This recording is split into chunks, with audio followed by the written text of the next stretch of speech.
उत्तर प्रदेश के अमरोहा जिले के पास एक पारंपरिक गांव था। नाम था सोंगरा। ये गांव आधुनिकता की दौड़ में भले ही पीछे हो, लेकिन रीति रिवाजों और परंपराओं में सबसे आगे था। गांव में ठाकुर अर्जुन सिन्हा का बड़ा रुतबा था। उनकी बड़ी हवेली पूरे इलाके में मशहूर थी। ठाकुर साहब के दो बेटे थे। बड़ा बेटा वीरेंद्र, जो खेतों की देखभाल करता था, और छोटा बेटा अभिषेक, जो शहर से पढ़ाई करके लौटा था। कुछ ही समय में दोनों बेटों की शादी तय हो गई। वीरेंद्र की शादी गांव की सीधी सादी, घरेलू और संस्कारी राधा से हुई। वहीं अभिषेक ने शहर की मॉडर्न और अंग्रेजी बोलने वाली सिमरन से शादी की। शादी के बाद जब दोनों बहुएं ससुराल आईं, तो पूरे गांव में बात फैल गई। औरतें कहने लगी, राधा तो एकदम हमारी जैसी बहू है, पर सिमरन, अरे वो तो घूंघट भी नहीं डालती, ऊपर से मोबाइल पर लगी रहती है। ठाकुराइन कमला देवी को राधा बहुत भा गई। वो हर बात में राधा की तारीफ करती। सुबह उठकर तुलसी को जल देती है, गाय को चारा डालती है, चूल्हे में लकड़ी जलाकर खाना बनाती है। दूसरी ओर सिमरन को देखकर वो चुपचाप सिर हिलाती और बड़बड़ाती कि ये लड़की तो ससुराल में जैसे होटल में आई हो। ठाकुर साहब अक्सर मुस्कराकर कहते, समय के साथ चलो कमला, आज की लड़कियां किताबें नहीं, मोबाइल से दुनिया चलाती हैं। शादी के चौथे दिन ठाकुर साहब ने ऐलान कर दिया कि अगले दिन बहुओं की पहली रसोई होगी। हर किसी की नजरें अब उस दिन पर टिक गई।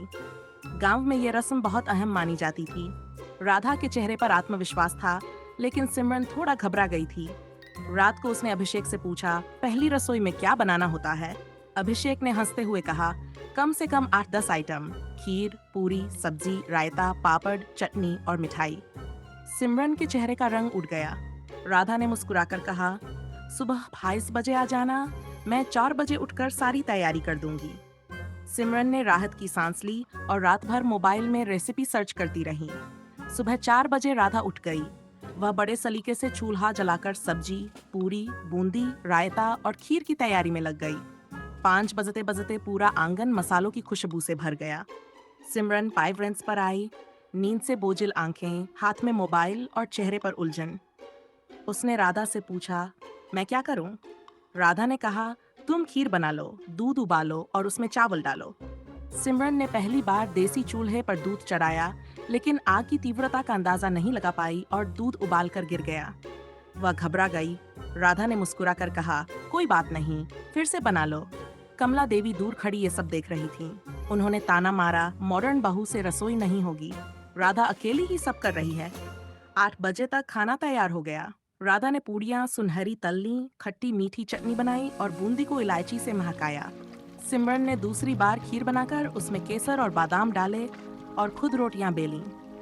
थोड़ी टेढ़ी मेरी रोटियां थीं, लेकिन मेहनत साफ नजर आ रही थी। सब लोग खाने बैठे। ठाकुर साहब ने कहा, अब देखता हूँ कौन क्या बनाती है। बूंदी तो गजब की है, बहुत दिनों बाद खाई है ऐसी मिठास। चाचा जी बोले, सब्जी छन्नाटेदार है और खीर में बादाम अच्छा लगा, हाँ पतली जरूर थी। कमला देवी ने चुपचाप कहा, राधा ने बढ़िया बनाया, सिमरन ने कोशिश की, चलो।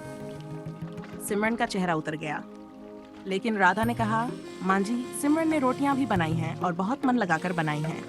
कमला देवी पहली बार थोड़ी मुस्कुराई और बोली, ठीक है, मेहनत की है। अगले दिन गांव की औरतें आईं। सबका एक ही विषय था, पहली रसोई। महरून चाची बोली, राधा तो एकदम राजा की रसोई वाली निकली। सरिता भाभी हंसी, और वो मॉडर्न बहू, खीर जल गई उसकी। कमला देवी ने चुपचाप सुन लिया और पहली बार बोली, सभी को समय लगता है, हर कोई जन्मजात रसोईया नहीं होता। औरतें चौंक गई। कमला देवी में बदलाव था। अब सिमरन रोज रसोई में आती। कमला देवी उसे खुद सिखाती, जीरे को पहले डालो, फिर प्याज, फिर टमाटर, खीर में थोड़ा सा घी डालोगी तो स्वाद निखरेगा। सिमरन सब नोट करती और एक दिन उसने मूंग दाल के लड्डू बनाए, वो भी बिना किसी की मदद से। कमला देवी चखते ही बोली, वाह बिटिया, स्वाद में ममता है। सिमरन मुस्कुराई और बोली, अब तो मैं गांव वाली बन रही हूँ और आप शहर वाली। कमला देवी हंस पड़ी। तीज का त्योहार आया। हवेली में झूले लगाए गए, गीत गाए गए। राधा ने देसी खाना बनाया, दाल बाटी, मक्के की रोटी और गुड़ का हलवा। वहीं सिमरन ने बनाया चीज पराठा, पनीर टिक्का और गुलाब जामुन रेडीमेड मिक्स से। गांव की औरतें चटखारे लेकर बोली, बहुएं तो एक से बढ़कर एक हैं। एक दिन अचानक राधा बीमार हो गई। कमला देवी चिंतित थीं। सिमरन ने बिना कहे रसोई संभाली। उसने खिचड़ी, नींबू सूप और काली मिर्च की चाय बनाई। कमला देवी को परोसा और राधा के सिर पर ठंडा पोंछा रखा। ठाकुर साहब बोले, अब तुम ससुराल की असली बहू बन गई हो। कुछ महीनों बाद ठाकुर हवेली की लय बदल गई थी। कमला देवी अब YouTube पर रेसिपी देखती थीं। राधा और सिमरन मिलकर वीडियो बनाती। गांव के लोग कहते, एक बहू संस्कार है, एक बहू विचार है और दोनों मिलकर बनाती हैं परिवार।